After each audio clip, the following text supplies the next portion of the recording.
السلام عليكم ورحمة الله وبركاته. تنتمنى انكم تسمعوني في هذا الفيديو لان كاين شويه الصداع ديال الطريق. غير واحد الموضوع حتى هو تنظن انه مهم، تنتمنى انه ينال الاعجاب ديالكم. هو انني كنلاحظ ان الزهريين او الاشخاص الزهريين عندهم ما غنقولش مشكل، لان فيها الخير. اي حاجه عطاها الله فيها الخير وكلها خير، بالعكس الحاجه اللي كتبان فيها مشكل وخارجه على الاراده ديالنا تتكون كلها خير، رب ضاره نافعه. هو ان الزهري دائما تيكونوا الناس اللي دايرين به سبحان الله كتفتح ليهم البيبان، تتفتح ليهم بواحد الطريقه غريبه، يا في الزواج يا في الخدمه يا المهم شي حاجه في المستقبل. سبحان الله غير كيتعرفوا مع داك الزهري او الزهريه كيتفتحوا لهم سبحان الله البيبان. وهذه بالتجربه، الناس اللي زهريين راهم تيلاحظوا هذه المساله، او لا الناس المقربين للزهريين اللي عايشين معاهم، يعني تيكون الكونتاكت، تيكون داك التواصل دائم، راه تيلاحظوها. هو تتلقاه داك الشيء اللي تيسر للناس بسبب التعارف معاه هو معكس ليه، يعني معكس ليه الزواج، معكس ليه الخدمه، معكس ليه العلاقات مع الناس.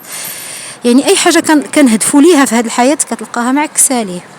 وفي اخر المطاف يعني بحال اللي هو تيكون ساروت كيفتح الناس بيد الله. طبعا هذه قدره كلها الله ومعجزه الله، وهو تيكون سبب في اخر المطاف. يعني ربي كيعطيه معجزه كبيره، يعني كيفتح ليه هو كاع داك البيبان اللي كان باغي، ولكن تاخير والتعطيل. وهذه المساله لان الزهري خصو يكون صبور، او الزهريه يعني في هذه المساله كتختبر الزهريه ديالهم، وخصو يكون قلبه بيض وكيبغي الخير للناس، خصوصا المقربين الناس ليه وحتى الناس البرانيين ما يبغي لهمش الشر. يعني يعني هذه المساله تختبر فيها كيفاش انت تعرفتي عليا وتفتحوا لك البيبان اللي ما تفتحوليش انا. يعني هذه المساله هذه. وكما قلنا الصبر خصو تختبر القلب ديالو، خصو يكون بيض، بمعنى ان داك الزهري او الزهريه تيميلوا للكمال. هذاك الكمال اللي تنقولوا واش بنادم مكمول تيميل ليه، خصو يميل ليه. لما كانش تيميل ليه يعني انه ما تيبقاش زهري رباني، تيولي زهري شيطاني. والمهم نعاود العنوان، هو ان الزهري تيكون قزار معشي بالفتات. يعني هذه المثله هذه ما معشيش بالفتات دائما، يعني في واحد المرحله في العمر ديالو من بعد كتفتح عليه البيبان كلها اللي كان هو بسببه كتفتح على المقربين ليه. وهذا الشيء كله بالقدره ديال الله وبالاراده ديال الله، وربي اللي اختار هذا.